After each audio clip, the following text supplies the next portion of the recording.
नमस्कार बंधु, जयराम जी की अपनों से अपनी बात में स्वागत है। और डॉक्टर संजय पाटीदार। महिला आरक्षण बिल सितंबर 2023 में संसद से पास हुआ और अभी कुछ संशोधनों के साथ सरकार यह चाहती थी कि आने वाले लोकसभा और विधानसभा चुनाव में 2029 में यह महिला आरक्षण बिल, जिसे नारी शक्ति वंदन अधिनियम का नाम दिया, यह इसी आने वाले लोकसभा चुनाव से प्रारंभ हो जाए। हम इस महिला आरक्षण बिल के अतीत के बारे में जानना चाहते हैं कि यह क्या था। 4 बार अभी तक परिसमन हुआ है। संविधान में यह लिखा गया था स्पष्ट कि हर जनगणना के बाद परिसीमन कर सकते हैं। 1951 में जनगणना भी परिसीमन हुआ, 1952 में, 1961 में, हर 10 साल में जनगणना का प्रावधान था। 51 के बाद 61 में भी परिसीमन हुआ, 63 में, 71 में जनगणना हुई, परिसीमन हुआ 73 में, 2001 में जनगणना हुई, परिसीमन हुआ 2008 में, और 2011 में जनगणना हुई।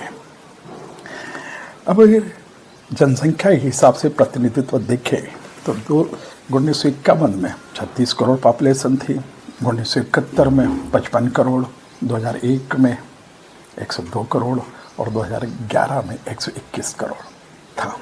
महिला आरक्षण बिल अभी तक 4 बार भारतीय लोकसभा में, भारतीय संसद में प्रस्तुत किया जा चुका है। 4 बार। 96 में देवेगौड़ा जी के समय, 1998, 1999 में अटल जी के समय और 2008 में मनमोहन सिंह के समय, पर चारों बार यह पास नहीं हो सका। पास हुआ सितंबर 2023 में। अब इसका अतीत जानते हैं। 42वां संशोधन जो 1976 में आपातकाल के समय इंदिरा गांधी ने आपातकाल के समय संविधान में इसकी प्रस्तावना बदल दी, पंथनिरपेक्ष शब्द जोड़ दिया, समाजवादी शब्द जोड़ दिया। और सबसे बड़ी बात, जब अपन महिला आरक्षण की बात करते हैं तो उन्होंने 2021 तक इसे फ्रीज कर दिया कि सीटें नहीं बढ़ाई जा सकती। यह 42वां संशोधन था। 42वां संशोधन के बाद 84वां संशोधन बिल पास हुआ। 84वां संशोधन बिल, उसमें 2026 तक सीटें फ्रीज कर दी गई। यानी 1976 से लेकर के 1926 तक आप सीटें नहीं बढ़ा सकते। 1971 में 54 करोड़ 79 लाख, मोटा मोटा 55 करोड़ पॉपुलेशन थी। 55 साल पहले 55 करोड़ पॉपुलेशन थी। और उसके बाद 55 करोड़ पॉपुलेशन पे सांसद कितने थे? 543। आज 2026 में पॉपुलेशन होगी जनगणना के आधार पर 140-142 करोड़। अगर उस हिसाब से देखें तो 55 करोड़ पे 543 तो 140 पर 3 गुना सांसद बढ़ते हैं। 1600 सांसदों के आसपास संख्या हो सकती है, या होना चाहिए। जब आपने 55 करोड़ पर 543 सांसद रख सकते हो तो 142-145 करोड़ पर कितने सांसद होना चाहिए? 3 गुना सांसद होना चाहिए। कांग्रेस ने इस संविधान संशोधन का विरोध क्यों किया? आज वो कहते हैं कि आज दीजिए, महिला आरक्षण देना है तो आज दीजिए। आज यानी 543 सांसदों पर, जब आपातकाल के युग में आपने सीटें फ्रीज कर दी थी और पॉपुलेशन थी 55 करोड़ और आज है करोड़। अगर 2029 में आरक्षण देना है तो पिछली जनगणना हुई थी 2011 में, जब 121 करोड़ के पॉपुलेशन थी। पिछली जनगणना हुई 2011 में। 2021 में होना था, कोविड के कारण नहीं हुई। तो पिछली जनगणना को आधार मानते हुए 2029 में महिला आरक्षण दे सकते हैं। अगर इस 26 की जनगणना को आधार बनाएंगे तो फिर जाएगा ये 2034 में। और सरकार चाहती थी कि महिलाओं को उनका हक, उनके अधिकार, उनके नेतृत्व में भागीदारी, नीतियों में सहभागिता इसी आने वाले चुनाव से मिले। 87 संशोधन जो हुआ था उसमें ये लिखा था कि आप द्वारा एक को आधार बनाएंगे। मूल बात यह है कि 87 जो संविधान संशोधन हुआ था उसे लाया गया था अभी कि 2001 को आधार न मानते हुए 131वें संशोधन में 2011 को आधार बनाया जाए। मूल बात ये थी कि 2001 के आधार न मानते हुए 2011 को आधार माना जाए और कांग्रेस चाहती थी कि आप वही 1976 में 1971 के पॉपुलेशन के हिसाब से आरक्षण दो। अब बात करते हैं कि कांग्रेस के नेता, विपक्ष के नेता राहुल गांधी जी ने कहा कि परिसीमन एक षड्यंत्र है। अगर उनकी बात पर विश्वास करें तो अभी तक जो चारों परिसीमन हुए हैं, वो चारों परिसीमन कांग्रेस के शासन में हुए हैं। तो क्या कांग्रेस ने षड्यंत्र किया था? जो पिछला परिसीमन हुआ 2008 में, उसमें